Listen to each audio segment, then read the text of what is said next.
City, you can recycle your old electrical appliances free. To find out more, go online to powercity.ie or call in store today. She cuts in from the wing. Oh, that's superb. She's through and goal! Yes! She scored a world-class win. Sarah? Huh?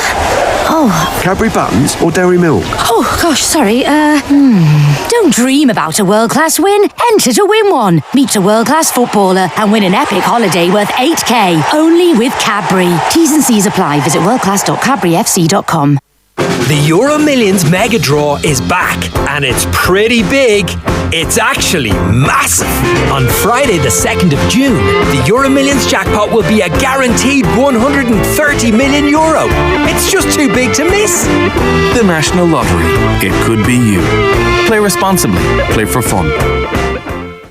Join the Alflorex success story, proudly developed and clinically tested in Ireland. This game-changing product harnesses the power of the unique 35624 culture and is the 2023 winner of the prestigious Best Digestive Product Award from the Irish Pharmacy News. For more information on Alflorex, visit precisionbiotics.ie or ask at your local pharmacy or health food store. When boating, paddleboarding or jet skiing, you don't plan to have an accident.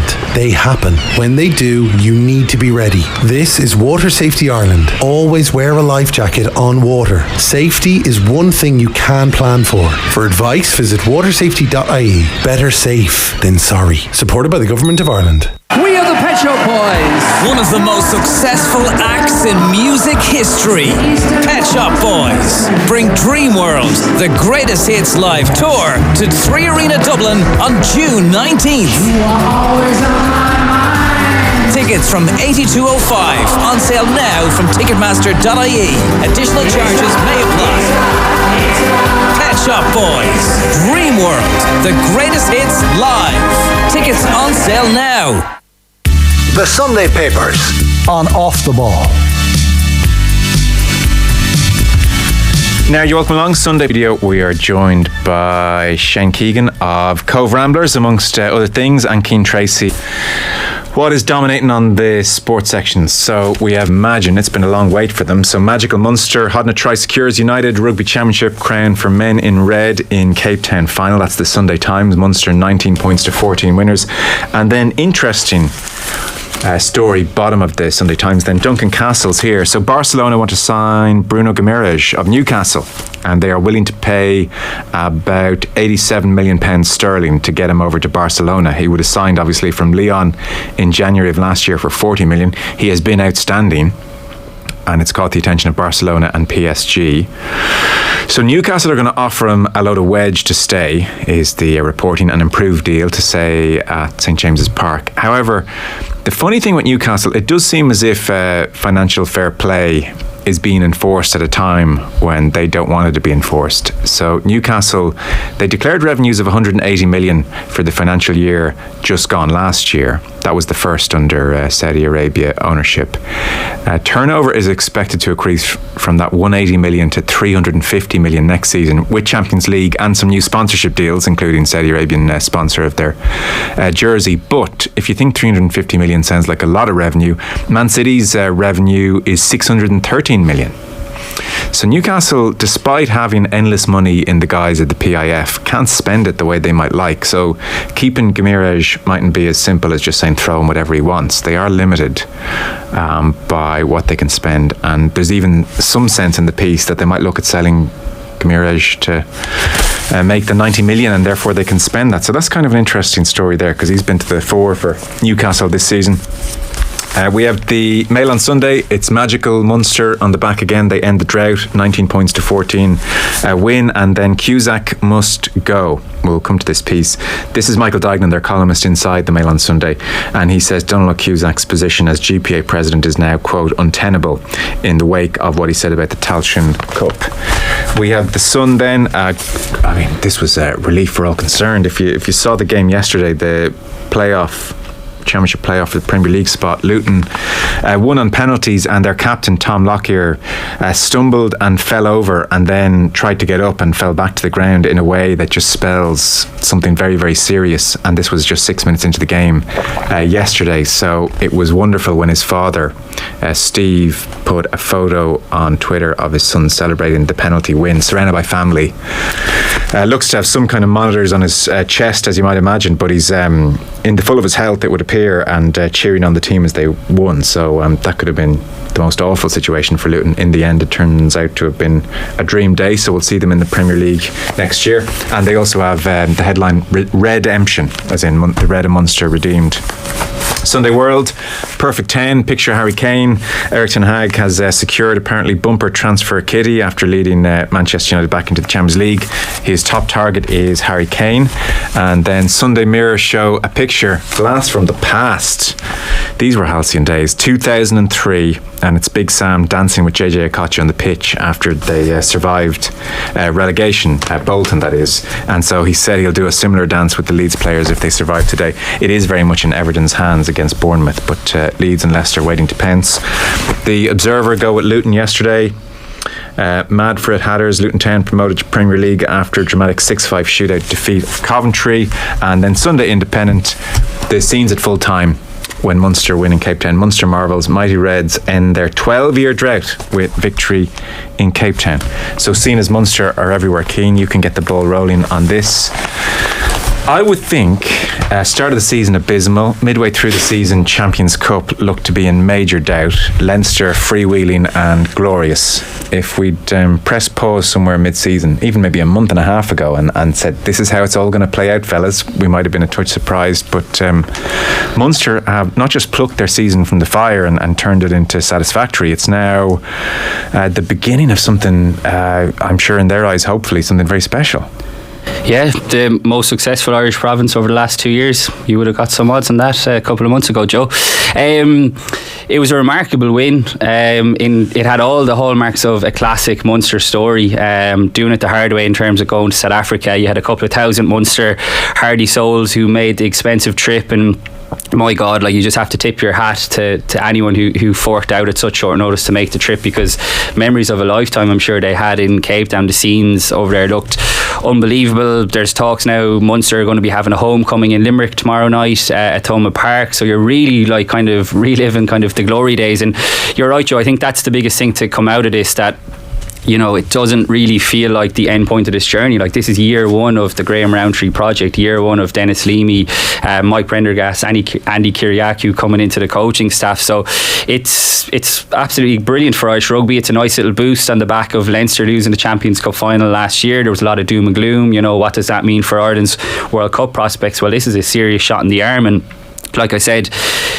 it seems like so long ago, and I know there's a piece in I think it's Jonathan Norcroft writing about the Premier League season, and he's bringing up all these things that it's hard to believe it's the same season. But if you go back to the start of Munster's season, it almost seems like a lifetime ago. I was having a look at it earlier, like they lost their only two friendlies that they had in Musgrave Park. Now, of course, they're only friendlies, but then they went on to lose 5 of their opening 7 games in the URC, including, like, you know, away in Cardiff, away at the Dragons, like games that you just don't associate Munster losing. So I think the big turning point in the season, and I know you were there, was the game in Porky Queeve. It's been referenced so many times, but beating that South Africa select team was a real boost to the province. I think as a whole, you could see the connection had been kind of firmly re-established, because I think it had been lost, I think, over the last couple of years. Whether it was down to the style of rugby that was being played, younger players not quite being trusted, and that's been turned on its head now, because, you know, I was writing about this yesterday. For like every Peter O'Mahony, Keith Earls and Conor Murray you have in that Munster squad, you've got a Craig Casey, John Hodden and a Calvin Nash. So like, they really are, this generation have written their own history. So you think back, they've had 6 games in a row to finish the season. They lost in the Sharks to the Champions Cup, and you were kind of thinking then that, you know, that came on the back of losing at home to Glasgow. The season was in free fall, and not just this season, it had major ramifications for next season as well, in terms of getting Champions Cup qualification.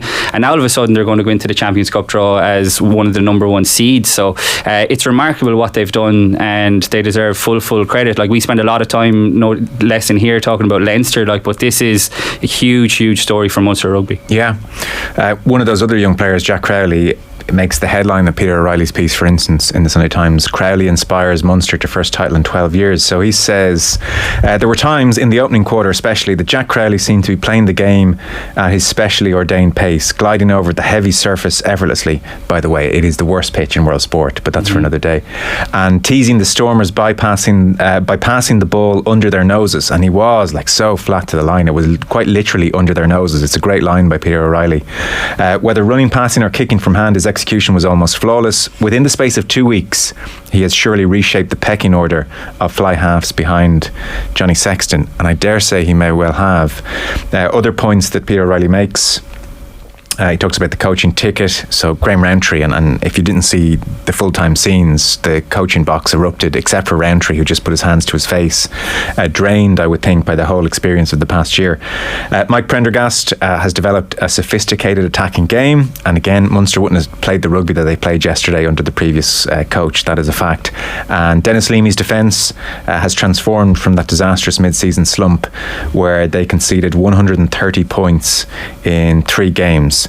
Makes other points like the width that Munster put on the ball ensured that Calvin Nash, Shane Daly were in the action throughout, while the accuracy of Conor Murray's box kicks meant that they rarely turned the ball over. And when you consider the Anton Frisch intercept in the opening few moments, when you consider Gavin Coombs' try was, I think, probably harshly disallowed, that Munster winning 19 points to 14, they actually really should have won that game almost comfortably. You don't win finals like that comfortably away from home, but they were just the better side. And Peter O'Reilly says the Stormers did have their purple patch, of course, and that coincided with Mike Haley's spell in the bin. But he does ultimately say that Munster were very worthy winners there. A combination of tireless slog and bottomless ambition served them well. And I thought even if they had lost to Leinster and even if they had lost to the Stormers, the manner in which they're now playing is just so radically different and better than what they were producing at any stage under Van Graan. I think ultimately that is the core reason the support are back, because they're recognising that this is something that they can really get their teeth into and like and be excited by, and in some respects winning every game, their support is not contingent on that. Whereas I thought the rugby under Van Graan was so turgid that it was like, well, this better be successful because there's very little else to say for it. Yeah, absolutely. I think Peter used the word ambition, and Munster have played with ambition all this season, and that, it hasn't always gone that well. And Peter does touch on the slump that they've had, and there were times where they were conceding points like there was no tomorrow, and you were kind of worried about the direction they're going, but there was always going to be teething problems, and they kind of had like the epitome of a roller coaster season. It was just so up and down. But like the headline on Bernard Jackman's piece in the Sunday Independent says, men in red show how to finish a season, and that's really what it's all about, isn't it? Like I touched on there, Joe, the start of the season was so bad, but it's all about how you finish it. And yeah, you're right, I think the connection has been re-established. I don't think any Munster supporter, like the staunchest Munster supporter, would have expected silverware at the end of the season. I was asking Dennis Leamy about this during the week, and he kind of said no, it wasn't part of the goals, but as soon as they got there was no point in kind of, describing it as bonus territory, because like guys like Keith Earls, like that was his last opportunity to win another trophy with Munster, and my God, did they take it. So it's hugely encouraging. I think not only is it the style of play, Joe, but I think it's the trust in the young players. I think like the word in the street would have been over the last couple of years that there was like a sense of complacency in Munster that if you were an Ireland international, it didn't matter about your form. If you were fit, you were going to be playing, and we saw countless examples of that over the years. And you think back to the course of this season, Conor Murray's been dropped, Keith Earls has been dropped, most recently Joey Carberry's been totally bombed out of the squad. So Rowntree hasn't been afraid to make big decisions, and he also has strong emotional intelligence, I would say. I thought he hit on some really poignant points in his post-match interview. He was talking about a lot of people that Munster have lost along the way, and your thoughts would immediately turn to the likes of Anthony Foley, Tom Tierney, but there's been guys like Gareth Fitzgerald, Pat Geraghty, Jerry Holland. Like there's countless guys over the years who, since Munster have last won a trophy, and it was really, I thought, fitting that Rowntree touching that. I know I heard Peter O'Mahony in his aftermatch speech said it in the dressing room as well. So there is a sense that there is something special building in Munster. Again, it's been a long time coming. 12 years for a province of that size is just not good enough, really. But now that they have a really good coaching staff, I think, who understand as well what Munster rugby are about. They understand the importance of homegrown players like Mike Prendergast, Dennis Leamy, Andy Kiriakou played for Munster, and he came through the Munster Academy system. Roundtree is very much from the Leicester Tigers, old school, and you know, you can overplay that at times, but the clubs are quite similar in their values as well. So he's a real steady hand at the tiller, and like I said, it's a massive boost for Irish rugby if you're looking at a bigger picture stuff. One last rugby piece. Bernard Jackman, you picked this out, Shane. You're not a rugby man per se, but even you are in awe of the boy Ronan O'Gara, who has been the toast really of I suspect coaches and supporters alike over the past week or so. So Bernard Jackman's writing about O'Gara. He says, in professional sport and in elite rugby, the winner gets to write the script. No one in Irish rugby writes a script quite like Ronan O'Gara. He says La Rochelle won the final by a point, but on the balance of play they deserved to win by more. His players went deep into their souls to take the game away from Leinster. What makes Ronan so special, he says later on, is his ability to understand people. And he talked about his dealings in the media as well, with a certain admiration. Even before the semi-final against Exeter, I heard O'Gara saying that his team were being trained to peak for the final, and they just needed to get through the semi-final. That message seeps into his own players' minds, and just as importantly, the opposition. He also says, I was part of the RTE coverage last weekend, and at our pre-production meeting on Friday, the producer told us that Ronan wanted to come and chat to the panel pitch side before the match, which is nearly unheard of. And trust me, it really is. You're generally begging coaches to come and talk pitch side, so it is pretty much unheard of. And Jackman says, we were located at the corner of the pitch where Michael Alatoa was red carded. That's also the end of the pitch where Leinster warm up. Players notice things in warm up. I've no doubt that some of them would have seen O'Gara being interviewed and being the most relaxed man in the Aviva. Maybe it was a coincidence, maybe it was mind games, but I have no doubt that Leinster thought or talked about O'Gara far more than he did about them. And then he goes on to talk about the theming of a season that O'Gara does at this stage. I think most people are aware that the Everest theme loomed large, and in particular, who would you bring with you? And for him, it was his mother. He says as well, rituals and traditions and symbols, all part of theming. His squad ate cakes and sweets last season in Marseille after the captain's run. So this year, Ultan Delan knew who to call. His former Connacht teammate Johnny Murphy's transitioned to being a baker, and he made donuts and cakes, which they shared in the dressing room of the Aviva on the Friday with some music and laughs. Being comfortable in their own skin and connected is really important to them. And he says as well, I thought it was lovely to see the late Anthony Foley's wife and two boys there as Ronan's guests. Foley's legacy to Irish rugby should never be forgotten, and it won't be, with people like O'Gara to remember him. So Jackman, Shane, joining everybody to genuflect at the altar that is Ronan O'Gara. Yeah, very much so. And look, as you say, you've kind of given me away, or as people will figure from my lack of input on the last topic, my rugby knowledge would be pitifully low, but this guy sucks me in every single time he opens his mouth. He really, really does. And there's a couple of reasons why he sucks me in, Joe, and you've kind of touched on one of the main ones there. I just love the fact that he doesn't shy away from the media. I absolutely love it. There just seems to be, once somebody goes into management, there seems to be this, well, there are certain boxes here, there are certain things that you need to understand as a manager. One is the media are the enemy, and that just has to be taken as a given, and without actually thinking this through. Like, well, why actually are, like, how many real life examples can anybody give of the media tripping up a manager or setting out to trip up a manager, and therefore all managers learning, well, I'm not ever going to allow that to happen to me? I can't. There's almost no examples of that ever happening, and he's managed to, I was going to say walk the line, but that even makes it sound like it is a treacherous thing to do. I don't believe it is a treacherous thing to do. He manages to just do it so simply, it's unbelievable. Like, I would pick up the Examiner, or I will download one of your podcasts anytime he's talking or anytime he's written in it, because he is absolutely fascinating. He talks openly, he talks honestly, and how, like, it doesn't ever seem to backfire. It doesn't ever seem to be an issue.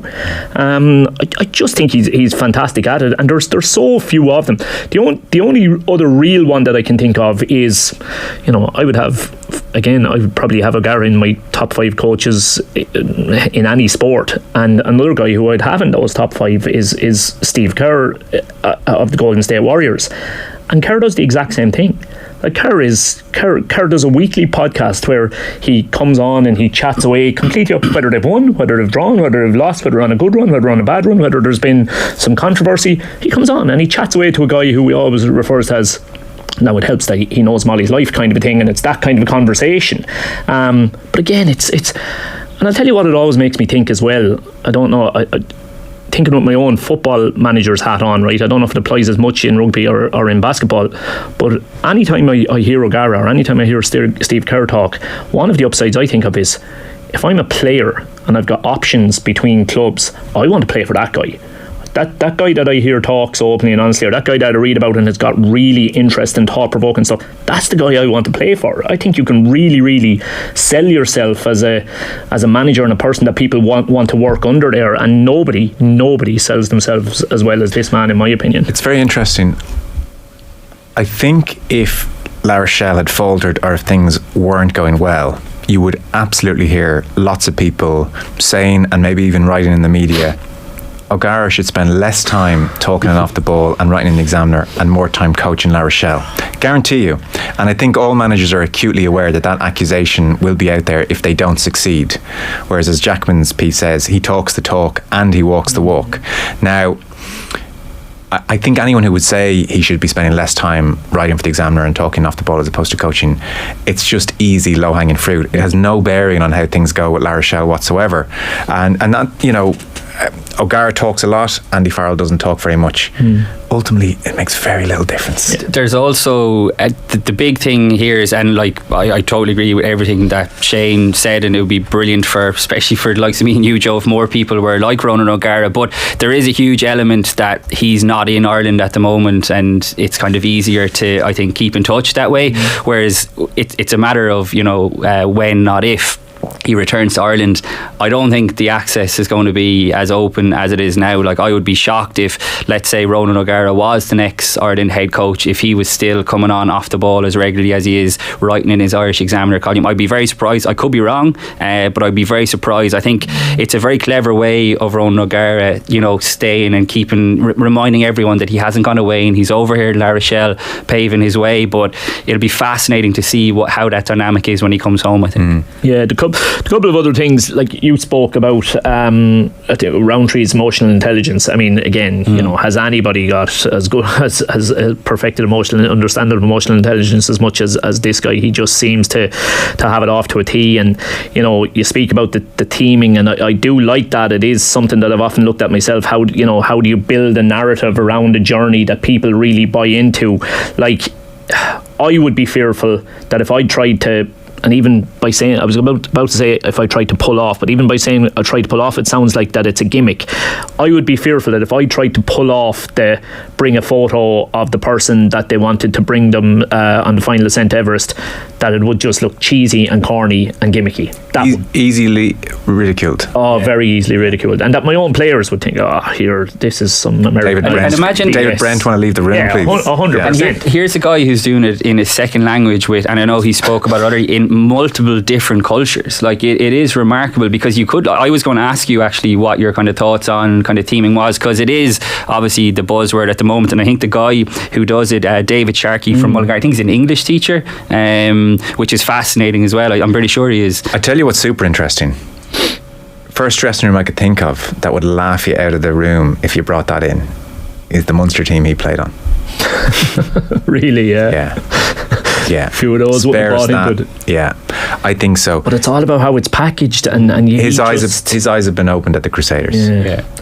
But you just get the sense that he's just able to package everything correctly. He's just able to present, whatever the idea is, whatever he wants them to buy into.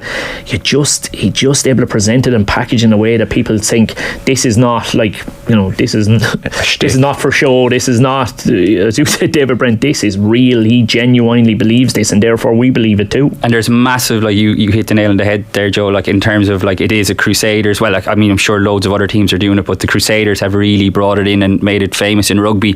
And there's huge credit if you're coming from the Crusaders, and this is where they do it with Scott Robertson and all that. So if players are seeing that, they want to be a part of that, and it'll be fascinating to see if it catches on. Like, it's one of those things where it could be going on more than we think, but it's because O'Gara is so revealing and being so open and honest. Like, he didn't have to say that stuff about his mother, you know, all the stuff that she was going through. And again, it makes you buy into everything more. And if that's the kind of stuff that us in the media and in the public who are reading it and listening to it are getting, imagine the kind of stuff that goes on behind closed doors. You just have to be so real, don't you? You've got to be, if they sniff or get the slightest sense that this is for show. Like I know when Cheddar was over the Laois senior hurlers, I know he brought them up to the top of Dunamaze, and they all did a big thing about, you know, what being from Laois means to them. And again, I was thinking, I know some of the people in that Laois senior panel, and I'm thinking, oh my God, they wouldn't have bought into that whatsoever. And yet I'm talking, and they're telling me every single person buys it. You know, when you get it right and can do it correctly, the buy-in then is massive. It's a high wire act, I suspect. Should let you know the latest in GAA. Wexford in the hurling, 5 points. Kilkenny 2-4. That game threw in at 2:10. Wexford obviously staring Joe McDonough in the face. Westmeath 5 points. Antrim 2-6. Wexford need a favour from Westmeath. It doesn't look like they're about to get it. And let's go to Croke Park. Ryan O'Dwyer is watching Dublin against Galway. We're about 25 minutes in now. Ryan, a great start for Dublin. Yeah, it's an absolutely cracking game here now. Galway just after scoring a point there from Joseph Cooney. Joseph Cooney's after scoring, that's his 4th point from midfield. Absolutely cracking game. The intensity. What's the score, Ryan? Sorry, the score is 112 to 8 points for Dublin. Dublin are just they're hunting in packs. They're creating massive space in the forwards. Cian O'Sullivan is creating massive trouble with his pace, like I said before the game, with his pace on Garrod McInerney. They're fighting for it down the corner here now, but the Dublin lads, like the ball went in there at one stage, and Cian O'Sullivan's like, I'm trying to oh jeez, goal for Dublin. An absolutely terrible mistake. Danny Sutcliffe jumped in. It was a pass across the goal from Darren Morrissey, pass across the goal. Danny intercepted it and just took it around the goalie and batted into the goal. Absolutely cracking goal. The first goal Cian O'Sullivan scored, same again, it was the turnover that he got, took on the man. You could just see there was space open up between them. He went to hit a shot for a point from only about 20 yards out, but mishit it and it went top corner, just floated into the top corner. Terrible mistake from Maina Murphy in goal. It's an absolutely cracking game here, and like before the game I fancy Galway. The way Dublin are playing, they're like men possessed, and no disrespect to anyone else, but it's the way Dublin are playing that I haven't seen Dublin play in a long time. They're playing at massive intensity here, massive work rate. Now they're creating so much space. They're packing it in both full forwards line. There's massive amount of space. They're packing out. They're all in around the 65. But the game is being played with massive intensity. And I have to say, who's having a brilliant game, Pod Murphy's middle of the field, reffing the game, and I have to say he's been absolutely brilliant. He's letting it free-flowing game. There's only been 3 points scored from frees so far, and they were genuine frees. It wasn't a case of anyone complaining. It was another cracking point from Conor Burke. He was halfway between 65 and 45, his own 65 and 45. Absolutely cracking one. The goalie went up to catch it, but it just went over the bar. Cracking game here. It's 113 to 8 points in favour of Dublin at the moment, and if it stays going this way, Dublin are in Leinster final. But look, there's a long way to go. 28 minutes gone. Free for Dublin there now. To be honest, I don't know, do Galway have an answer for them at the moment after 28 minutes. It's all Dublin, and Galway are relying very, very heavily on Joseph Cooney. Like I said, 4 points from middle of the field. That's half the scores from the team. The rest, Seven Island, 1 point from a free, but not much else coming after that. And I think it's just with the ferocity and intensity that Galway or that Dublin are playing with. Okay, great stuff. And I think you misspoke there when you said Dublin 113. I think it's Dublin 213. 213. Sorry, okay, 213. So Dublin 19 points in effect. Galway 8 points is where we are. Double scores. Okay, Ryan O'Dwyer there, 27 minutes on the clock. Amazing start, Dublin. Double scores against Galway.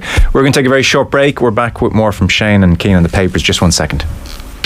The Sunday papers on Off the Ball. This weekend on News Talk, we've teamed up with Bank of Ireland and their Invested series. Here's some guidance on planning for your future. Hi, I'm Bernard Walsh, Bank of Ireland Head of Pensions and Investments, and here's my top tip. Einstein said that compound interest is one of the most powerful forces in the universe. It can work in your favour if you want to build up your savings. It's about getting growth upon growth through following a well-planned investment journey, and good advice can help get you there. For more, go to newstalk.com/invest. Bank of Ireland is a tied agent of New Ireland Assurance Company plc, trading as Bank of Ireland Life for life assurance and pensions business. Members of Bank of Ireland Group. Bank of Ireland trading as Bank of Ireland Insurance and Investments is regulated by the Central Bank of Ireland. Soft Cell, live. St Anne's Park, Dublin, this Saturday, June 3rd. With special guests, OMD, Sophie Ellis-Bextor, and Heaven 17. Tickets from $49.90 on sale now from Ticketmaster.ie. Additional charges may apply, subject to license. Don't miss Soft Cell with special guests, OMD, Sophie Ellis-Bextor, and Heaven 17. Live at St Anne's Park this Saturday. And they're on the counter-attack again. There's acres of space out wide. That's a beautiful low-drill cross. Oh, it's gone straight through the goalkeeper's legs. Where was the defence? That's 6-0. I think the home team have lost their way. Obviously, no one gave them the air code. When you need a tradesperson, make sure you give them your unique air code to help them find your house. For your air code, visit the finder at aircode.ie and find life easier. The world is moving fast and changing faster. That is why we have come together, a group of established wealth management companies united by a shared vision for a new future. We are Unio, a new breed of wealth manager with deep expertise and prestigious global backing. With a digital experience not seen before, a wealth of wisdom to make a world of difference. Visit unio.ie. A new world awaits. Unio Financial Services Limited, trading as Unio Wealth Management, is regulated by the Central Bank of Ireland. The kings of the Superstore car park. They can be found packing their Skodas to the rafters, knowing a Fabia will fit 4 Friblibs with ease. And that the Kamek can cram an extra Knauf and Knub for the garden. Nice. These titans have the meatballs to know that any Skoda is the perfect car for them. So choose yours from our new range today. Skoda. Let's explore. Stay cool and beat the heat at Harvey Norman. Get Black & Decker desk fans from as low as €29. Treat yourself to cool comfort with Dyson Cool Fans and Purifiers from €499. Or stay super cool with a DeLonghi portable air conditioner from €749. Beat the heat and stay cool with fans and air conditioners at Harvey Norman. With interest-free finance terms available and our best prices guaranteed. Shop in store or online today. Terms and conditions apply. See hn.ie/finance for details. Don't waste time. Have your say on the National Waste Management Plan. This plan, by the local authorities of Ireland, sets out a path for our transition to a circular economy, to reduce pressure on our natural resources, increase reuse, repair and recycling, and promote sustainable growth. We want your view on Ireland's plan. Go to mywaste.ie. With soaring energy costs, there's never been a better time to install an Energlaze solar electric system from Huawei. It will help power your home with clean, green, renewable energy, dramatically reduce energy bills and your carbon footprint. Future-proof your home with the power of Huawei Fusion Solar from Energlaze. And now you can save even more with up to €2,400 in grants, zero VAT, and you can get paid for any extra electricity you don't use. Take the first step today. Visit energlaze.ie towards a greener, warmer home every step of the way. We are the Pet Shop Boys. One of the most successful acts in music history. Pet Shop Boys bring Dream World, the greatest hits live tour, to 3 Arena Dublin on June 19th. Tickets from $82.05. On sale now from Ticketmaster.ie. Additional charges may apply. Pet Shop Boys, Dream World, the greatest hits live. Tickets on sale now. The Sunday Papers on Off the Ball.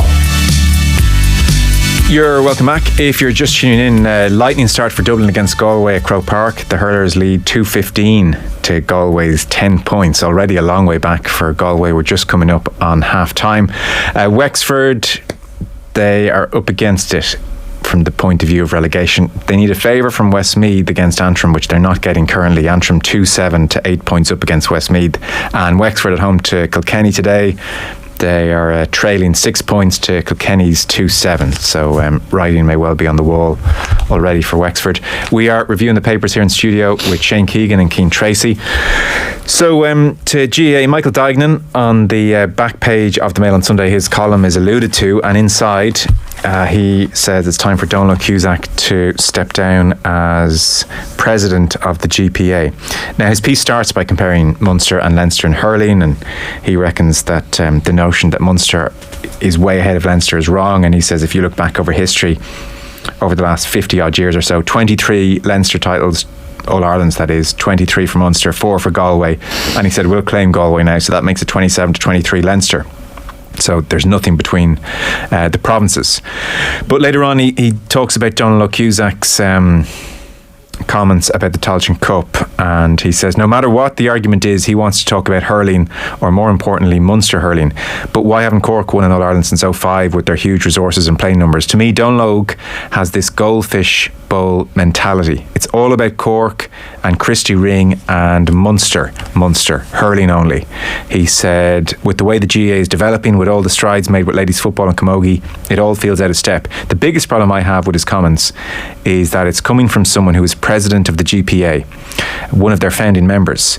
They've done a very good job in ways of looking after players, but times have changed. In our strategic plan in Offaly, the players are at the centre of everything. For the president of the GPA to say what he did about the Tailteann Cup, a Grand National for disappointed also-rans, I think his position is completely untenable. I think he has to go. He clearly has no time for football, for so many GPA members, and for the effort they are putting in. The Tailteann Cup, he finishes by saying, needs support and needs leadership from the GPA president, not to be denigrated in such fashion. That sort of Munster hurling superiority does neither game any favours. So Michael Dignan, Donald position in the GPA, untenable. Thoughts? Firstly, I was surprised at how hard he went in. That definitely did surprise me. I'm sure Donald, they have to be passing each other in the corridor, I would have thought, and on a Sunday night, in and out of the Sunday game. One's in studio as the other sitting in the commentary box, handing over one to the other in a manner. You'd like to be a fly in the wall the next time they pass each other, come across each other's path. That definitely surprised me that he went in that hard. Dignan's articles, in fairness to them, they're always good value because they it's the typical kind of one of you'll either strongly agree or strongly disagree with him. And as I was reading down through this article, I disagreed with his first point, agreed with his second, disagreed with his third, and agreed with his fourth, really, as I was going along. The comparing of the Leinster and Munster one over 50 years is, to me, nonsensical. That's like saying Manchester United are a better team than Manchester City because they've won more league titles over the last 50 years. I don't get that. So I don't. You just have to look at the recent history. You go back over the last 20. A team called Kilkenny did okay. But how does the last 20 years refer to the current strength of both provinces hurling from a hurling point of view? If we're just talking current strength at this exact moment in time, then it's no debate. And I think that's is that not the point that people are saying, that at this moment in time Munster hurling is a hell of a lot stronger, or more a more enjoyable watch.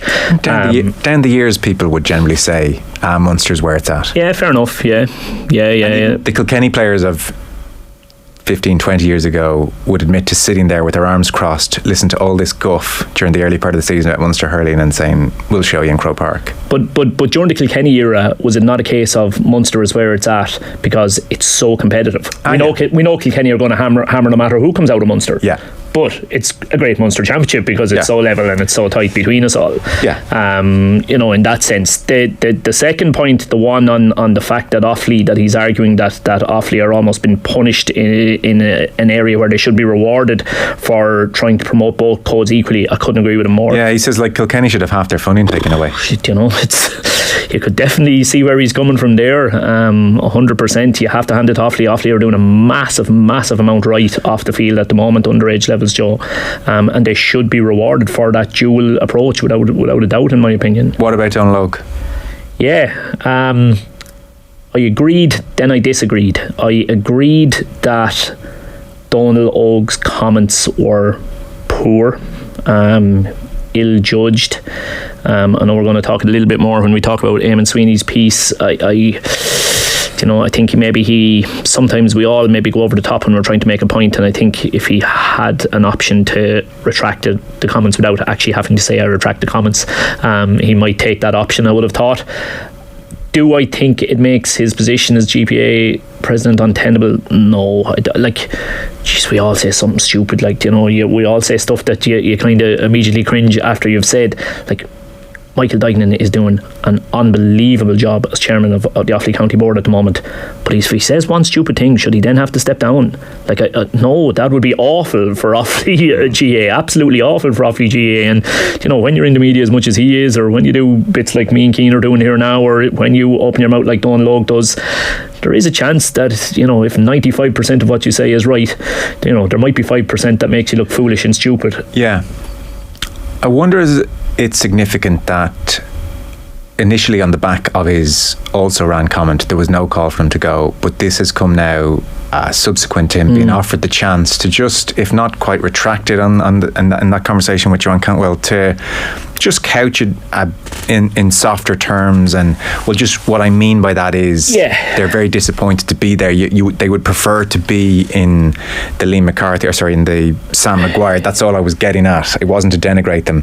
Whereas almost the manner of that exchange, defensive as he was, probably hasn't helped his cause, and probably angered a lot of people, because he almost appeared a touch aggressive in his defensiveness. 100%, and that, I suppose, that does take us straight across to the Eamon Sweeney piece in that sense. In that, I couldn't agree with you more there. If that question had been asked differently, or if he had been given a heads up before they went on air and said, listen, we are going to have a chat on this, Donal Óg, you might want to have a think about what sort of comeback you want to come with here, I think there's a really strong chance that Donal Óg might have said, look, maybe I was a little bit over the top. The point I was trying to make was, and phrased himself. Because he did, in the midst of that exchange with Joanne Cantwell, he did sort of, in one of his acerbic comebacks, he did say, well, do they want to be there? Yeah. Now, if you expand on that point and put it in softer terms, it explains your initial comment. Eamon Sweeney is saying grudge match is a needless sideshow. So basically, he is saying that he called the exchange between Cantwell and Donal Óg cringe-inducing, encapsulated everything that's wrong with RTE's dismal GAA coverage. He says, we're looking for thought-provoking debate, not a WWE-style grudge match. This was more Jerry Springer than Bill O'Hurley. He says that the question seemed to be sprung on him without warning. If that was the case, it seems strange behaviour on Cantwell's part. Briefing panellists on likely questions is standard practice on TV. It is to a point, not always. It's not clear why Cantwell felt bound to defend the secondary football's competition's honour at this juncture. Well, she wasn't defending it, she was asking a question. I mean, they were comments that I sort of feel this piece is harsh in RTE, because 2 weeks ago there's a piece written saying RTE coverage is banal and bland and irrelevant and dull and controversy free. Well, this was definitely a case of watching something through your fingers, for me anyway. No, I get it. But you have to hold your hand up and say, they've had an agenda setting 2 weeks since that article, between the GAA Go Sunday Game exchange and now this one, this follow-up. Okay, I understand it was uncomfortable, and I was had my arms crossed as well because it was frosty, but I think you have to acknowledge it wasn't dull. I was in here a couple of weeks ago doing the papers with you, Joe, and we were talking about that. It's what do you want from your kind of pundits and stuff? And I'll be the first to admit, I absolutely wasn't watching this coverage that they were on, but I saw the clip that was doing the rounds, and this is the point that we were making in terms of how well Sky do it in terms of their football coverage. But I wouldn't have really known about Donal Óg's comments, but of course it blew up on Twitter, and of course I watched it then, and it was frosty, but there was an element of obviously huge debate, and it got me kind of wondering more of what's going on. So it kind of what do you want from your listen, when I say I was looking at it watching it through my fingers, I'm not saying that's a criticism. I'm just saying it it was what it was. Was going, oh my God. But I take your point, and to be fair to Sweeney, so I think it's harsh to maybe write the piece 2 weeks ago and say this is all boring, and then 2 weeks later, after something that was completely box office, to say, well, this isn't what we want to see. But to be fair to him, I take his point, and he does say that it almost will have a chilling effect on debate because it was so uncomfortable. And there's probably a degree whereby, like, Bill could ask the lads a question and they'd say, Bill, you know what you're talking about, you're an idiot, Bill, and he'd chuckle, and that kind of warmth was still there, whereas this maybe felt a touch icier. But like, at the same time, you did have an RTE panel where Dunphy and Giles didn't talk to each other for how many years? So like, I don't know, I think they're in an invidious position. It's either dull or bland, or now it's like, oh well, that's a sideshow and we want a proper debate. But like, sometimes the best debates are idiotic. Like, it's over. I mean, we laud Dunphy and the boys, but like, the argument with Souness where like, you don't know what you're doing, but like, it was over Flamini. Who cares about Flamini and whether he's that good a player or not, Yeah, I am interested in the dynamic, Joel, like, without giving away the magic altogether, like, from your point of view, if you could take us behind the cameras, like, what is the norm in situ? I was extremely surprised that Donlogue was hit with a question like this out of what appeared to be out of nowhere, with no forewarning about it. Like, if I'm Donlogue there, once the cameras turn off there, I am firing some shots at some people very, very, very quickly. Now, I don't know if I'm in my right or not. I don't know what is the understanding here. Is it regarded in media as fine to do what was done, or was it a bit? There's no memo sent out at the start of our careers. It's all judgment calls. Sometimes you think you might get a better piece of TV by not forewarning them. Other times you think, well, if I'm going to confront them, as happened in this instance, maybe I should actually say to them, listen, I'm going to bring that up. Is that okay? You don't have to tell them exactly what you're going to ask. So, and look, I know you can't give me a definite answer to this question, but I'm going to ask it. So, is that Joanne Cantwell on the solo run, or is it RT asking Joanne Cantwell to ask that question? Don't know. Like, that's interesting to me. Where is the question come from there? Don't know. It was at the start of the show, was it? Yeah. So like, how was was it grand from there on in, or was it kind of like RTE, like football panel back in the day? Like, did it continue to be frosty, or did it kind of? I think it's that weird thing where if you ask anyone who didn't see the initial exchange and just tuned in, they wouldn't have noticed anything out of order. But if you'd seen the initial exchange, you'd have thought, God, it's you're watching for it now. You're watching for every micro movement of a face, every twitch. Because Eamon Sweeney does make the point: how many of Eamon Dunphy's or Ted Walsh's or Jerry Kiernan's memorable observations would have survived this kind of pedantic dissection? And then he does say, Donlogue let himself down all the same. Being in the right isn't always enough. He probably owes the host an apology, but she owes him one too in private, says.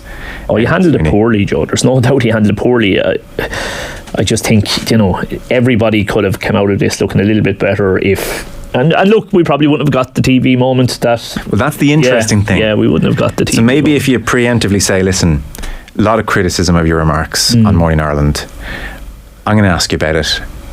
You can either retract, or you can couch them differently, or you can double down, whatever you want. But I think we need to talk about it. And then you'd probably get a sense from what they say back to you of how the conversation's going to go, and you approach accordingly. And maybe that would have resulted in Donlogue not coming across. Like, it did seem like he was just almost affronted. And again, right, so what, again, because I'm asking you, I suppose nearly again a better way, like, I find it hard to believe that when the cameras went off, Donlogue being as abrasive a character, I suppose, as he is, and as forthright as he is, I find it hard to believe that when the cameras went off, that Donlogue didn't turn around and say, Joanne, was that you, or did RTE ask you to do that? Because I'm not happy. And I'd like to know what the response was then, and what way that conversation played out. I think from Joanne Cantwell's point of view, and from the journalist's point of view, like keeping my journalist hat on, I don't know if you've ever been in this situation, Joe, but there's been a couple of times over the years where before I've done an interview with someone, they've asked me to send the questions to them. Now, like, that is just a big no-no, and I'm not saying it's exactly the same as this, but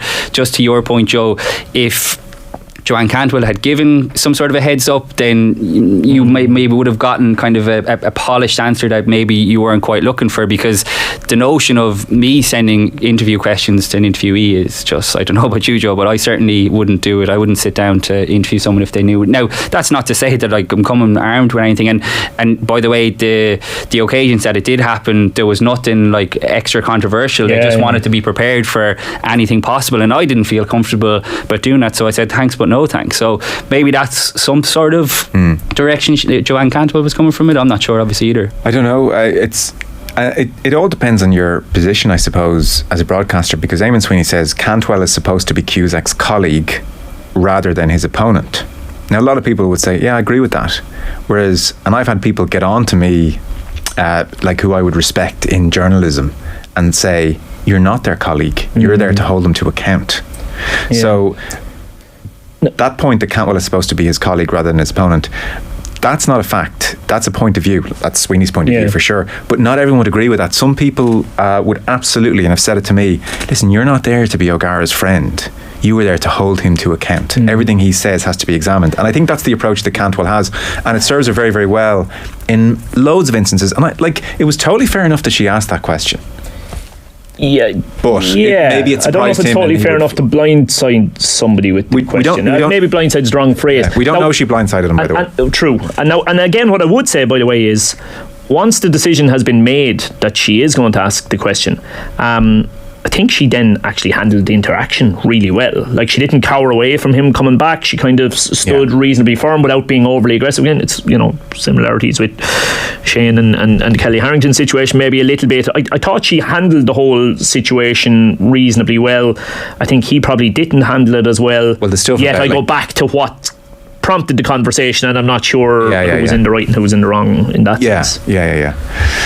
Because there was the initial, well, you misquoted me. She misspoke and corrected herself straight away, and did you listen to the piece? Like, where are you going with this? Don't load. You're trying to trip me up here and it's not really working. Maybe it wasn't especially generous on anyone's part. Is the point. But yeah, we are still talking about it. Well, indeed, you know what I mean. Oh, listen, I was at my godson's. We didn't actually see it live either, to be honest with you. We turned off. We were down making a cup of tea. We were watching getting ready to watch the game. But I was at my godson's communion, and I was like a child going around with the clip on my phone. Look, have you seen it? And run around to everybody at the communion. Well, you see this? Yeah, that's why my overarching point is if you've criticised them for being dull, you have to acknowledge. It certainly wasn't that this time around. Let's go back to Croke Park. Ryan O'Dwyer is there. Ryan, give us the minute, give us the score. What's the latest? Yeah, it's just waiting for the lads to come out here for the second half. It's Dublin 2-16, Galway 12 points. First half was a cracking half of hurling, cracking 37 minutes of hurling. If the second half can live up to the same, it's going to be a great finish. Look, the standout performers for Dublin, there's a lot of them. Donald Burke with 6 points, 3 from frees. Danny Sutcliffe with 1-1 from play. Cian O'Sullivan 1-1 from play. But they're creating problems for Galway around the pitch. Galway relying very heavily on Joseph Cooney, middle of the field. He scored 4 points from play. Evan Nyland has scored 4 points as well, 3 from frees. But I suppose if you look at it overall, you could say it's not like Wexford there a couple of weeks ago where the scores are even, but Galway or Wexford after driving loads of wides. They're not. Galway are only after driving 10 wides, or 10 scoring chances, and they were all wides. Whereas you look at Dublin, 9 scoring chances, 2 just dropped barely short. The goalkeeper dealt with them. 1 was a point blank save, now a brilliant save from Éanna Murphy. The lads were through on goal, and then 6 wides. So it's pretty even the whole way around as regards scoring chances, but Dublin are putting them away. And really performing. Well, like I said there in the first half, it's about the intensity that they're bringing to it and the sheer doggedness. There's one change on the Galway team here. Brian Concannon is in for don't know yet, but Brian Concannon's on the pitch, and I have to look around to see who he's after replacing. Brian Concannon's in for the second half. He will add a lot of physicality. He'll run at the players at the Dublin defence, but it's going to turn out to be a good second half here. Yeah, it's turned into a dramatic day as well, Ryan, because Wexford are 2-11 to Kilkenny's 2-10. So they were well behind in that game, Wexford. They've come back, they're leading Kilkenny. And also Westmeath are doing them a favour as well against Antrim. Westmeath 1-12, Antrim 2-7. So, I mean, on every front we could be looking at a memorable day here. That's extraordinary on Wexford's part to come back because they were well down against Kilkenny.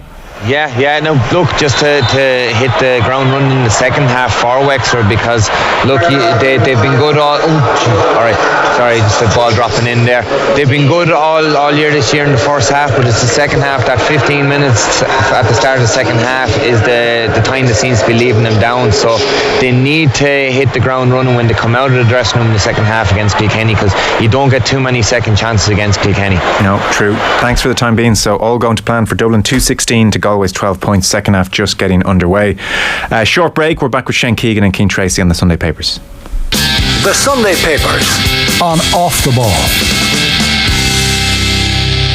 This weekend on News Talk, we've teamed up with Bank of Ireland and their Invested series. And to celebrate, we have a €1,000 holiday voucher to be won. For more, go to newstalk.com/invest. Bank of Ireland is a tied agent of New Ireland Assurance Company PLC, trading as Bank of Ireland Life for life assurance and pensions business. Members of Bank of Ireland Group. Bank of Ireland, trading as Bank of Ireland Insurance and Investments, is regulated by the Central Bank of Ireland.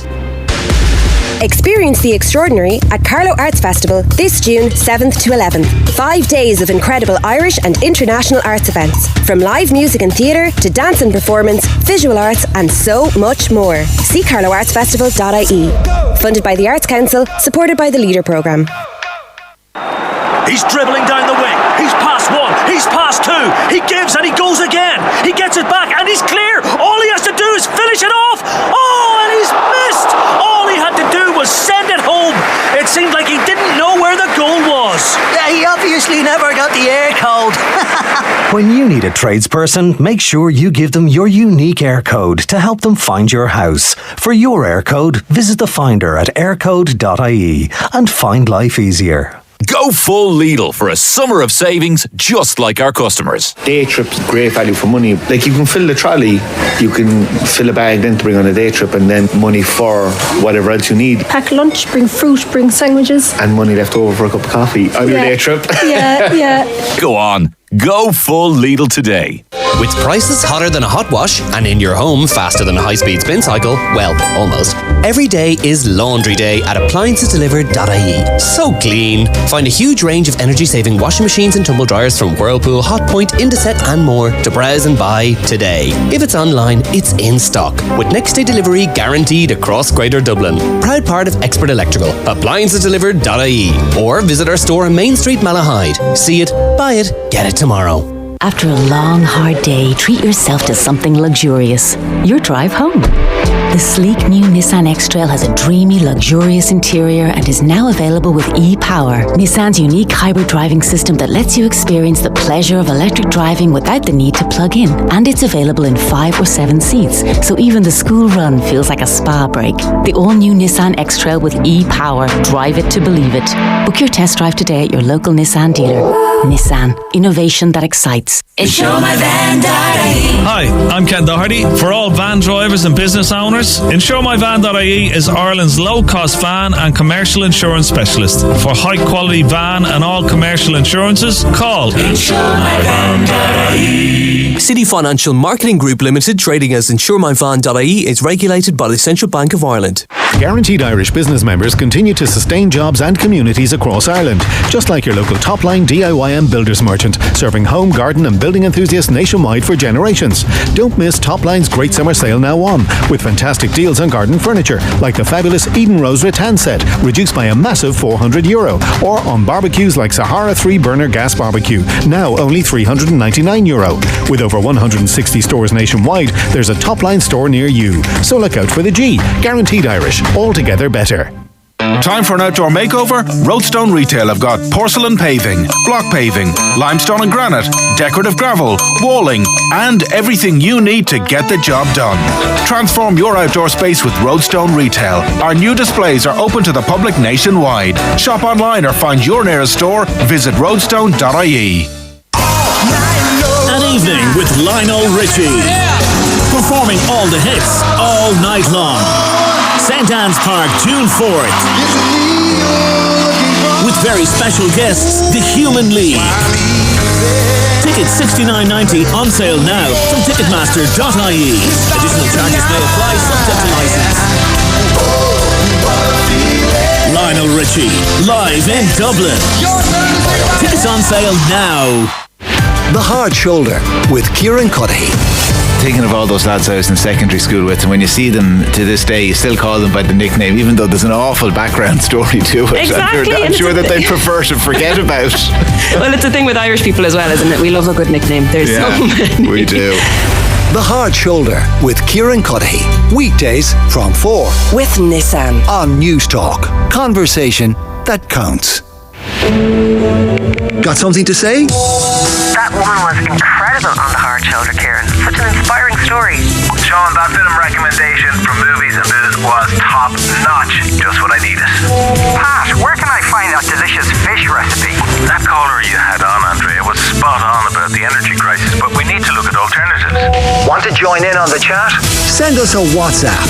We want your messages, voice notes and pictures. WhatsApp our new number 087 1400 106. Anyone want another picture from my weekend in Donegal? News Talk. Conversation that counts. On 106 to 108 FM. On the News Talk app, powered by Go Loud and smart speakers. This is News Talk. Good afternoon from the newsroom. I'm Lindsay Dolan. A man has died in a crash on the Westmeath-Offaly border. The pedestrian, aged in his 50s, was pronounced dead at the scene following the collision with a car on the R446 at Marshbrook near Moat shortly before 2 o'clock this morning. The occupants of the car received medical attention but were not seriously injured. Gardaí are appealing to anyone who is in the area at the time, especially those with camera footage, to come forward. The Junior Integration Minister has questioned new figures that's found 3/4 of people think Ireland has taken in too many refugees. The Red C poll in today's Business Post measures the level of concern around the housing of asylum seekers. 1,000 voters were asked if they think the number of refugees Ireland is taking in is now too many, with 75% agreeing and 19% disagreeing. However, Minister Joe O'Brien said the issue is too complex to define with such a simple question. With a lot of these survey questions that kind of demand short, sharp responses, they don't leave an awful lot of room for context. And unfortunately, I think sometimes the potentially desired answer, the wording for the desired answer is actually in the question, which isn't the ideal way of doing it with something as complicated as migration. More than half of those working from home are still working from their bedrooms. Research from hybrid working platform Capella found that 21% of employees working from home do so from their living room, while 18% have a home office. CEO of Capella, Karina Turley, says businesses are beginning to mandate in-office hours. There's a couple of different mandated policies. So some of them just say that you need to be in 3 days a week and it's up to you what days you come in. And others say you need to be in 3 days a week and there is an anchor day when you must be there on a Monday or a Friday. And really what companies are doing is they're using us at the moment to establish what the patterns are. So they're leaning into that and then they're building the policy out the other side of that. Relatives of those killed in the Irish Civil War gathered this afternoon to mark 100 years since the conflict ended. The Taoiseach and Taoiseach joined them in the Garden of Remembrance in Dublin. About 2,000 people are estimated to have died, including key figures such as Michael Collins and Cathal Brua. And that's your news for now. News Talk weather. Thanks to Ryanair. See the Rugby World Cup live in France with Ryanair's low-fare flights to Paris, Bordeaux and Marseille. Bright or sunny spells this afternoon with highs of 14 to 19 degrees, but a degree or two cooler in North Ulster. Now you're up to date on News Talk. The Sunday Papers on Off the Ball. Now you're very welcome back to studio. So later on we do have Everton Bournemouth in the Premier League. Stephen Doyle and Brian Kerr on commentary. We'll check in with Mossy Quinn at Crow Park this hour ahead of Dublin Roscommon in the football. But we are going through the Sunday papers. Shane Keegan, Cobh Ramblers manager, and Cian Tracey, the Irish Independent, here in studio. Let's turn to I guess one of those kind of topics which bubbles up and captures the imagination for a week, and it was about the extent to which there should be competition at underage level in GAA. So this all came, by the way, on the back of an email from the GAA just reminding people of the status quo. This is not a new idea introduced, but it felt like it was being introduced the way it was discussed. So we're talking here about the Go games in GAA, whereby So since the idea, writes Michael Foley, was first floated at a GAA coaching conference in 2004, any number of reports and analysis have shown exactly the impact. Surveys before 2004 showed huge numbers of children and teenagers dropping out of Gaelic games when matches were played as 15-a-side with subs and all the trappings of championship play. In 2013, one piece of research from the GAA showed a 30% increase in membership at the Go Games age levels alone. So what happens at this age group is that all children up to under 12s play small-sided games. Everyone gets equal playing time. No scores are published. There are no competitions or trophies. Every last shred of research across sports, as Mick Foley tells you, this approach works. And I suppose he's not overly in agreement with the sense that there's this idea that kids need to be exposed quickly to the reality of winning and losing as some kind of essential character building experience before many of them are even clear on the situation with Santa Claus. What are we preparing them for exactly? War? He asks. Go Games, he says, also offers a low pressure environment for coaches to get a feel for how to organise teams, etc. Mentions the Dubs generation, because Dublin, one of the first counties to really buy into this way of doing things. He says the Kilkenny-McCaffrey generation, giving their kids more touches of the ball, more opportunities to develop their decision making faculties, more chances to improve their skills, and tons more games has worked out fairly well for them. He says if coaches get frustrated with the lack of focus and competition and winning, so what? It's not about them. Discuss. I deliberately didn't want to know either of your opinions before we did this on air, hoping for a good old-fashioned row. Yeah, we had a little bit of a chat outside before coming in. I have found that you're very involved in coaching underage teams. Well, it's my full-time day job is as a coach for Leinster GAA, Joe, and as part of that day job, I've come straight in here from an under-8 festival of football out in Kilmacud. GAA employee agrees with GAA policy. Yeah, shock horror. But that's the first job for you there, Keane. Yeah, thanks, one up already. I'm going to be able to listen. I'm going to be able to back this up without a doubt. Yeah, I suppose. Anytime there is a rule change in any walk of life, regardless of the sport, if we change the speed limits on the road in a certain area, why is there a rule change on anything? There's a rule change on anything to change people's behaviours. All right. So why is this rule here?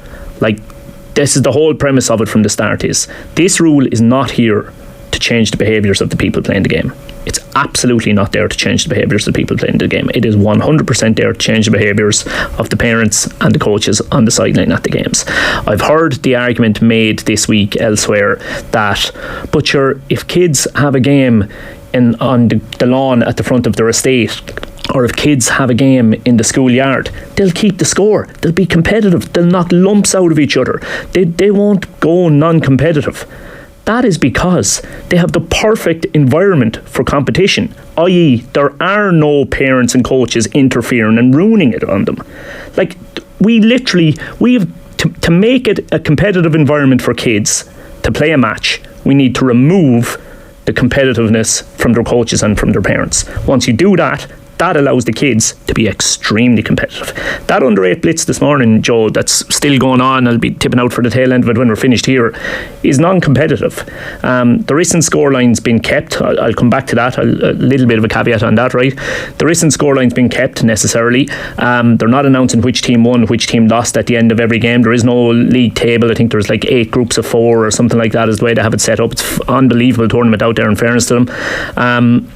They're knocking lumps out of each other out there all morning. All right, every kid has a fair idea of whether they've won or lost at the end of it, without a doubt, and yet that is supposed to be non-competitive. I would challenge anybody to go out and tell me that if they're out in UCD this morning watching what's going on out there, that it's an airy fairy, dreamland where nobody cares whether they win or lose, or nobody's tackling because the score isn't being kept. Is the resultant behaviour of parents and coaches better? A million times better, Joe, because okay, as the coach, as the parent, you're still keeping an eye to see whether your team has won or lost, and you still know, but you just look like a wally now if you're talking about it. Like if you're, oh yes, we won and we came away from there will be nobody announced as the winner out there today, right?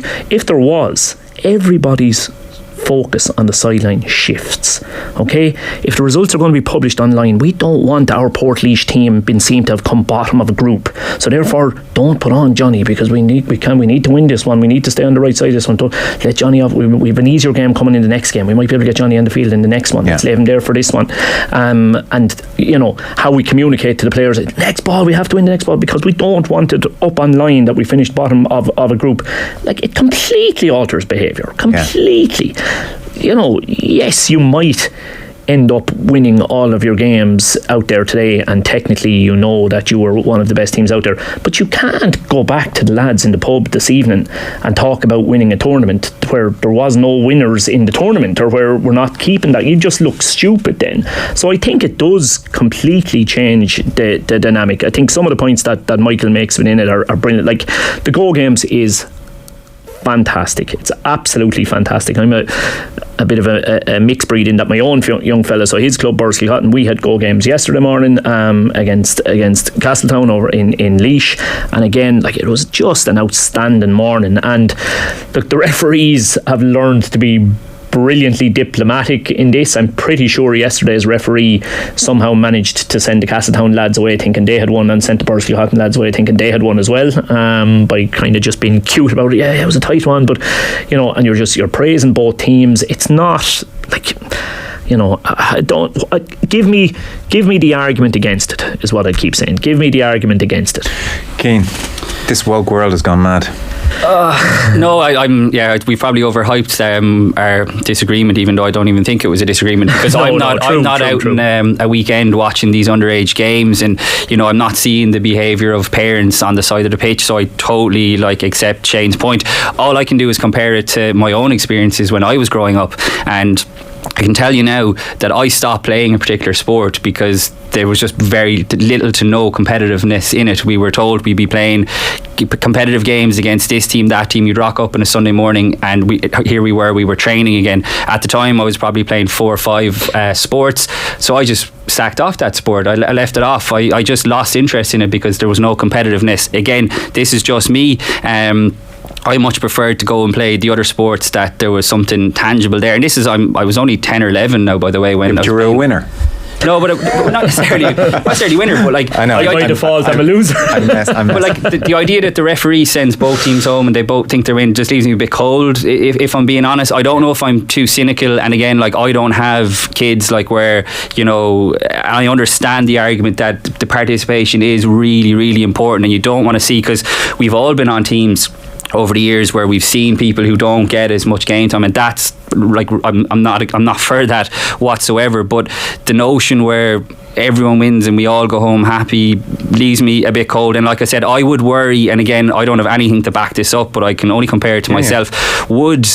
Is there not a fear that girls and boys will be turned off playing GAA and they'd rather go play soccer now, or they go play rugby or something else which has a bit more of an edge? Because certainly that's what I did, and that's all I can compare it to, I think. Yeah, because we don't, funny in this debate for obvious reasons, we're not hearing from the kids. Based on your characterisation of what you're seeing, Shane, they're still into it just as much. They're not looking around going, well, what's the point if we're all winners? Yeah. And maybe that example I gave yesterday where Brian managed to make both teams think they'd won, it was just a really, really close game, if that makes sense, and both really want to know where they won, but by and large they will know who won and who lost. Well, I mean, kids are keeping score in every aspect of their life. Socially, they're keeping score. Academically, they're keeping score. They know what's what. I mean, Enda McGinley, I thought, had a very interesting piece on the RT website, just to give a counterpoint. 3-time All-Ireland winner with Tyrone, deep thinker, smart fella. You know, he was reminiscing about how the Knockmany Cup, which he won in primary school, is like one of the highlights of his career. And fast forward 30 years later, and he went to see his son compete, and now his daughter's competing, and he told her that this could be the last one that there'll ever be, and she's in disbelief. And so he writes, how something that was a real highlight for generations is now a danger to children having fun and enjoying their game is a tough one to explain. And he says at the coaching point, find me one coach at under 10 level who is focused on winning trophies, and I'll find you an equivalent 20 with sense who are just trying to develop the kids under their charge as best they can. And he suggests, you know, I mean, I imagine this, but like a middle ground. He was wondering if maybe there's an argument to have 3 or 4 or 5 blitzes across the year where you can really prep for them, and they're like a bit of a highlight where you go and actually play in a competition of sorts. And then for the other 30-40 weeks of the year, it's that lovely non-competitive environment, but you still get a taste. Jeez, we won the trophy. Wasn't that one of the best days of our young lives? And we had ice cream afterwards. I think that's a great shout personally. Again, not being on the ground and not knowing it, I think the idea that you can have the go games, because I'm actually not like totally against that whatsoever, like I said, because if it means more boys and girls are getting to play, then that's brilliant. But I think that's a great idea to have, you know, and maybe everyone doesn't want to enter into that kind of thing, but I guarantee you, and you'll definitely know, Shane, there's plenty of lads and girls there who want that competitive edge as well. Yeah, and look, they're all, like I say, they're all out there this morning. They will trudge off the field really annoyed and disappointed if they have been bet in their heads, because they know if they're bet or not. I suppose, yeah, there's definitely a bit of a caveat in this whole thing, in that I'm not hearing any talk of there being changes coming to Munster, and coming to Munster is, you know, dog eat dog. It really, really is, and it's technically the same age group. Like, you know, what age are you when you're in 6th class? 12, thereabouts. And I mean, we've the coming to Munster finals this week in Laois, and they will be taken massively seriously by everybody involved. So that definitely provides an outlet. Is it kind of, you know, suiting themselves to allow competition in some areas and not in others? Look, I suppose to try and back up my own argument, I would contrast it against the situation we had a couple of weeks ago, Joe, whereby with my local soccer team, our under 11 soccer team had a cup semi-final which went to penalties. Now they won it, but it only made you feel slightly worse for the opposition than you would have felt for your own team. Like 10, 11, like for starters, as they were walking up to take the penalties, they were nearly crying. Like, they're 10 and 11 and they're trying to get into a cup final, and it's all going to come down to whether or not they score this penalty. I know, it's so exciting. Shane, as a 12-year-old who missed a penalty in a county semi-final, that, like, yeah, I still haven't recovered from it. Like. But like, I mean, it can also be the making of you. One interesting point that I would wonder, and again, I bow to your expertise on this, is there any fear, and I know we're talking about very young kids here, but is there any fear of if the lack of competition is driven out of it, that players aren't quite then getting the same level once they hit into the 12, 13 that they would have got if the competition was fierce, and all of a sudden then you're reducing the potential of certain players? I don't know, it could be wild with that, but I suppose I'm coloured here, because my opinion on the whole thing is that there is no alteration to the competition for the players. I see no difference between how competitive the players are in a game where mammy and daddy and coach are keeping the score, as against how competitive they are in a game where mammy and daddy and coach aren't keeping the score. Well, that's the point then. They're 100% as competitive in both situations. It sounds like it's all working fine, and parents just need to accept it. Listening to you. And like, who did you say it was? McGinley, was it? Enda McGinley. Enda McGinley's comments. Yeah. I see where he's coming from, and I do like the idea that you've thrown out there about the blitz thing. I think there's probably still a place to try and retain, but I think he's been fairly kind on the 1:20 ratio there now. Now I do think the ultra competitive ones are in the minority. Thankfully, I think they were probably in the majority, probably still up till about 5 years ago. Now, because of the change of mindset, thankfully, around the whole thing everywhere across sport, I think they're now in the minority. But I would say minority being 25% to 75%, not 1:20. And just one last thought for me then. So this is a fairly blunt instrument to try and curb the behaviour of coaches and parents. And so that works up until they're 12. I mean, in my experience of playing at 13, 14, 15 and 16, 17, what's coming around the corner here... Oh, hell still breaks loose. ...is hell breaking loose. Yeah. Mm-hmm. So... I wonder, if participation is key, do the GAA and all sports maybe need to think about rules whereby referee keeps track and every team all the way up until 17s has to empty the bench, for instance? Because it's I would suspect that the only danger with go games is that it works lovely, but I mean, like from a minute past midnight at under 13 level, then like the Pep Guardiolas on the sideline are coming out, and so then little Johnny's been told, this is actually serious now, Johnny. We've gone from no competition to we are in a competition. This is new to all of us. I'm in my first season as manager. I want us to do well. you're not playing, and that only gets worse 14, 15, 16, and what's more, that is the age group where there's the most dropout. So I was even suggesting we were chatting on Thursday, and I was saying, like, I get it, I don't have a problem with it, and listening to you, I have even less of a problem with it. It sounds like absolutely a way to go, even though I really enjoyed winning and losing as a 10-year-old. It didn't affect me, I don't think. I only cry 2 to 3 times a night. But I did wonder if, like, some rule where it starts getting very competitive, like I said, and I know referees have enough to do, but some mechanism whereby participation is hopefully encouraged by a guaranteeing of emptying of benches with at least 20 minutes to go. So look, there are areas where the FAI are ahead of the GAA. There are areas where GAA are ahead of the FAI, right? So don't anybody think this is me saying, oh, soccer is ahead of the GAA, right? But there's 2 things that the FAI have got very, very right at the moment. And one is, so in the under 14 League of Ireland, okay, instead of 2 halves, there's now 3 thirds, all right? And the particular reason around this mechanism is that the rule in place is all players must play a third of the game. Yeah, great. Who enforces that?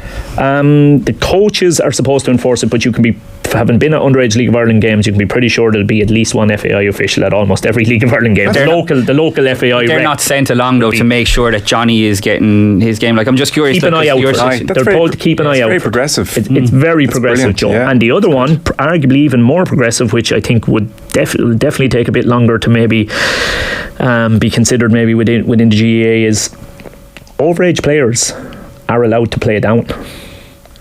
So basically, you're told at the start of the season, so let's say teams have just finished under 15 season, okay, they're now going to jump from under 15 to under 17, right? You've got a guy who's not underage to play under 15 next year, technically is really good player, but he's very small, still slight, he hasn't filled out yesterday. You're going to release him because he's not big enough and bowed enough to look after himself in under 17. No, the FAI are saying to you, we know he's overage, but we're going to let you play him anyway. Love that. It's great. Yeah. And I think there's massive scope for that within GAA like in circles New Zealand, as well, where they'll designate categories on weight as opposed to, and you have to do it within the spirit of the rule. Do you know what I mean? You can't play an overage guy who's 2 foot taller than everybody else. Again, within reason, case by case, be sensible on it. But I think that's another thing that we could definitely look to try and bring along here. It sounds, I'm going to go to Croke Park now in just 1 second. I would say on the whole, though, having listened to a lot of the conversations this week and comparing it with my own experience 20 years ago, it sounds like we're in such a better place. No doubt. It's so much more holistic, it's so much more encouraging, it's less do or die, it's less vicarious living through the kids. Like, honestly, it was the killing field in my day. Yeah. And the coaches were great. Just it was all well-meaning, but like, we really wanted to win as a club. We had matches so much more enlightened. We had matches stopped while I was growing up because parents and stuff were running on for soccer. Like, I've been in those situations. Oh yeah, as well. I was talking about soccer in GAA. Like, the fights were off the charts at like 13, 14. Whereas the whole atmosphere yesterday morning at the Go games, this morning out at Kilmacud Cobh Crokes, it's a fantastic environment to be around. It is. It can only nourish personality and talent, which is what we're all after. That is why they're going to grow up to be a soft generation. I'm joking. No, it does sound like we're in a much better place, which is great. I think so. Yeah, okay. Let's go to Croke Park. Ryan Dwyer is there. So this is Dublin against Galway. Give us the latest. Are we full time? Yeah, no, there's 63 minutes gone. It's just gone past the 63 minutes. The score is 220 to Dublin, 119 to Galway. There's 4 points in it. It's shaping up to be a good game. Galway are obviously closing the gap, Ryan. Yeah, Galway scored 1-7 this half. Dublin only 4 points.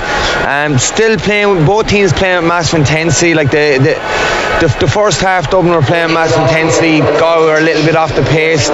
Now both teams are playing with massive raw intensity. Henry Shefflin's get very heated in the sideline there as well after the Galway goal. Actually, Dahi Burke came up the pitch for the Galway goal. After that, Dublin man went down injured.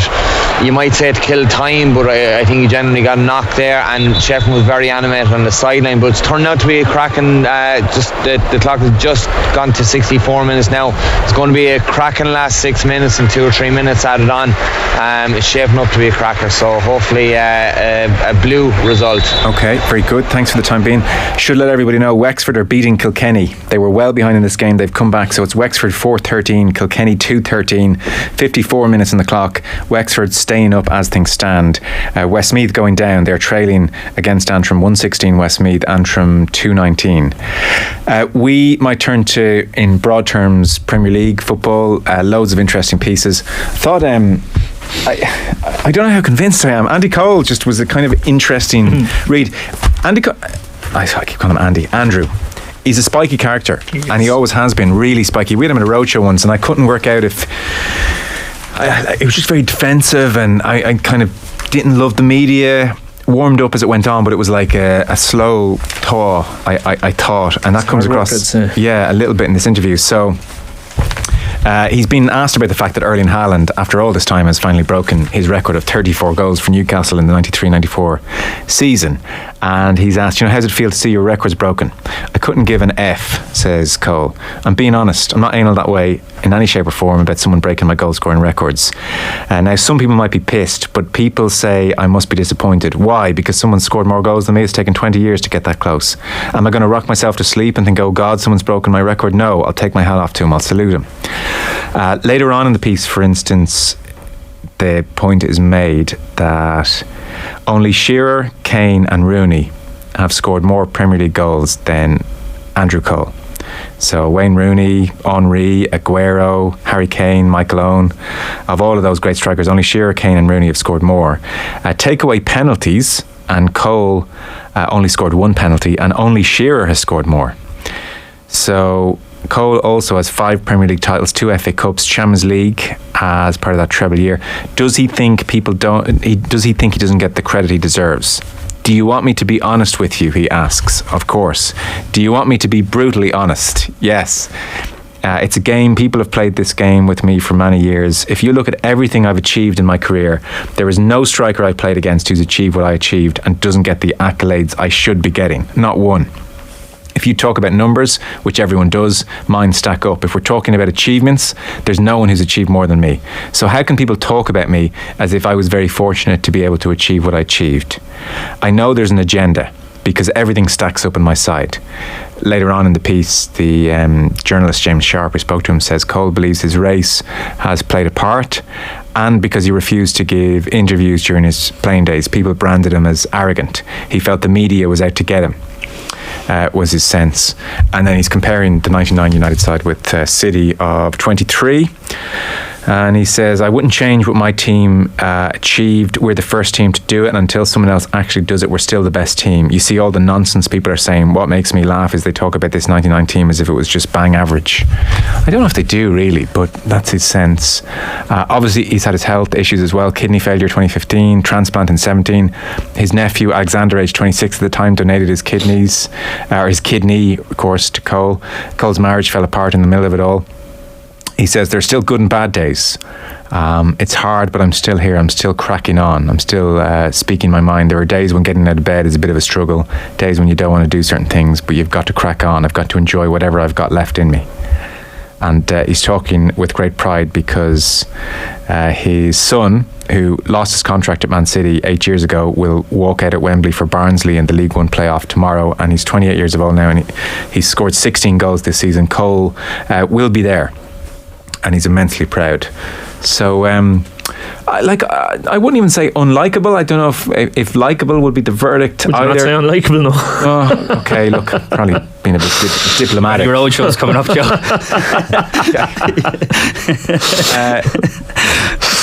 Very self-consciously spiky.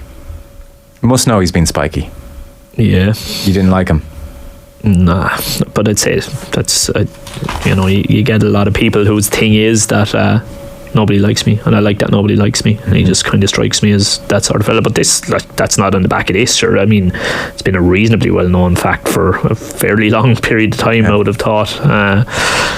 I suppose I probably should add that I did my A licence with Teddy Sheringham, so that may be colouring my thinking here somewhat. Imagining Teddy now over tea saying, gather around everyone, lapping up every story. Yeah, that's pretty, you've got it off to a T, to be honest there, yeah.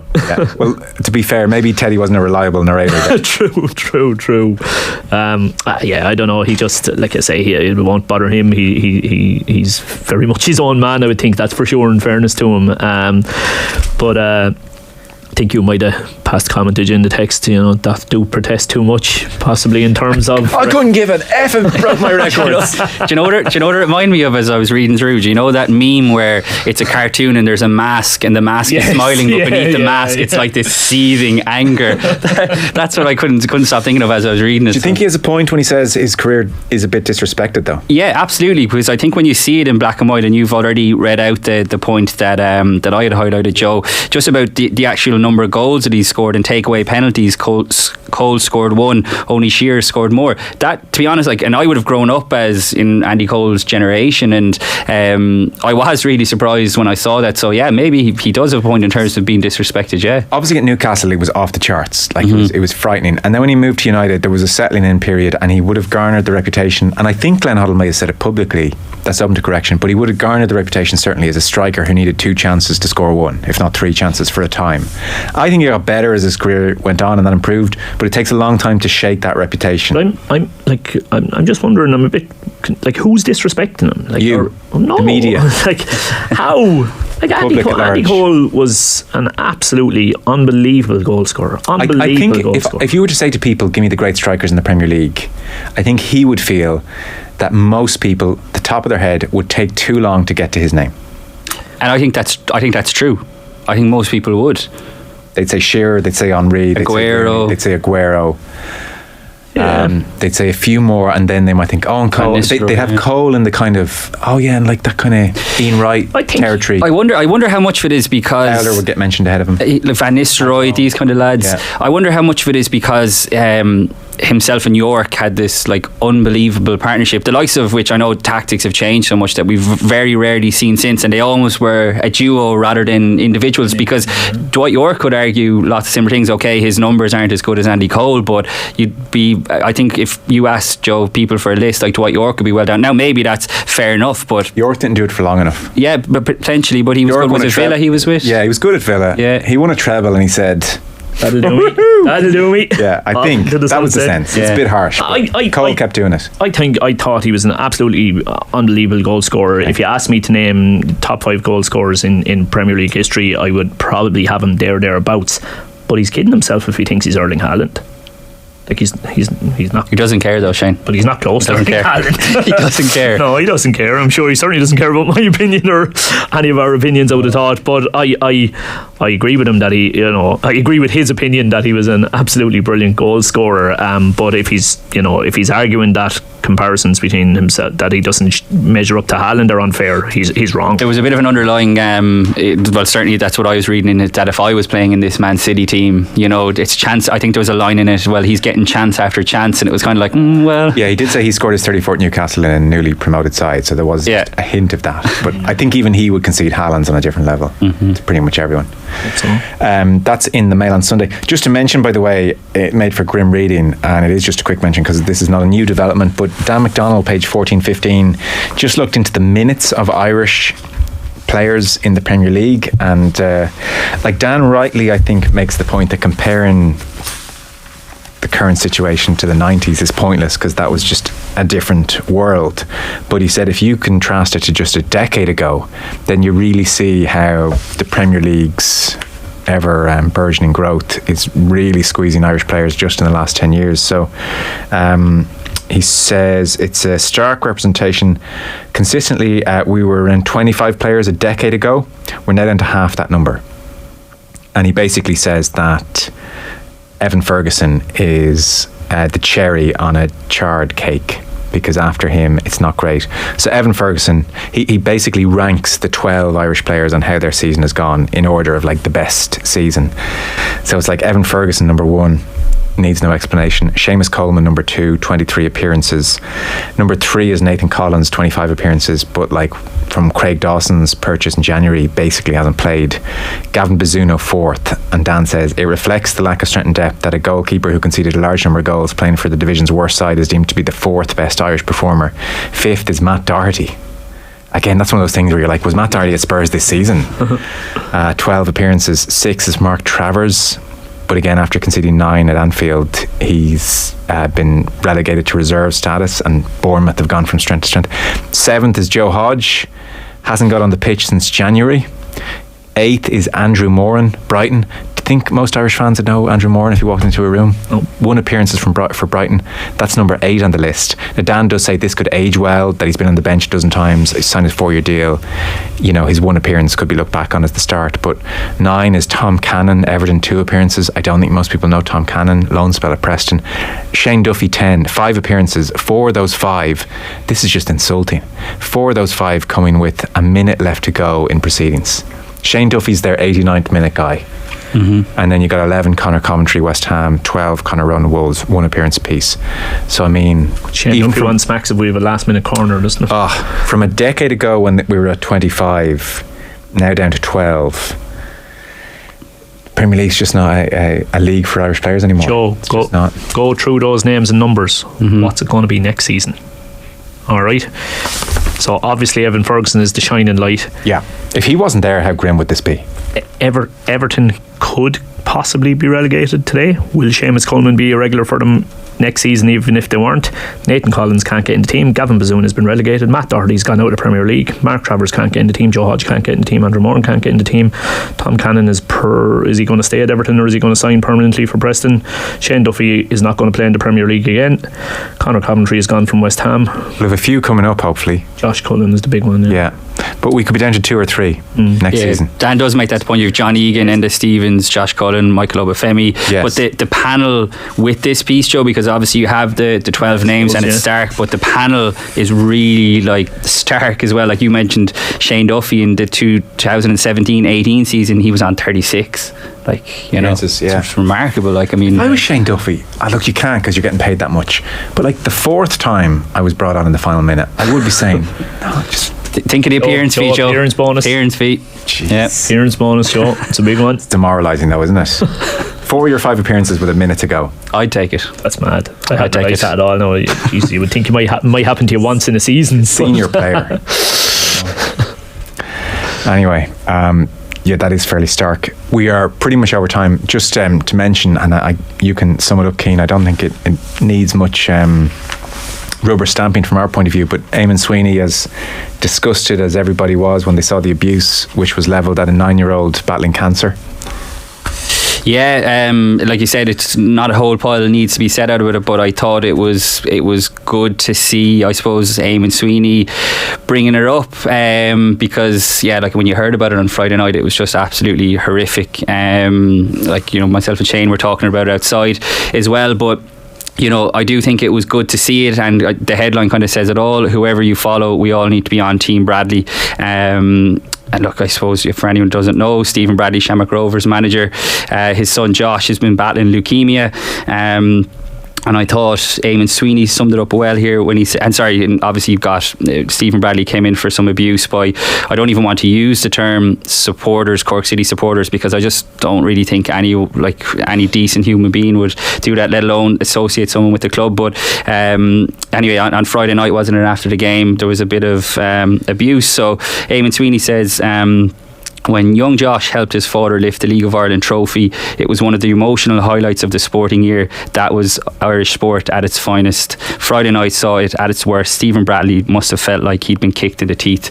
I think that kind of sums it up pretty well. Just absolutely horrific. I just don't know what would bring someone to do something like that, but I just thought it was a strong piece by Eamon Sweeney, and it was, we all know there's no place for it in society, but it needed to be mentioned because it happened, you know.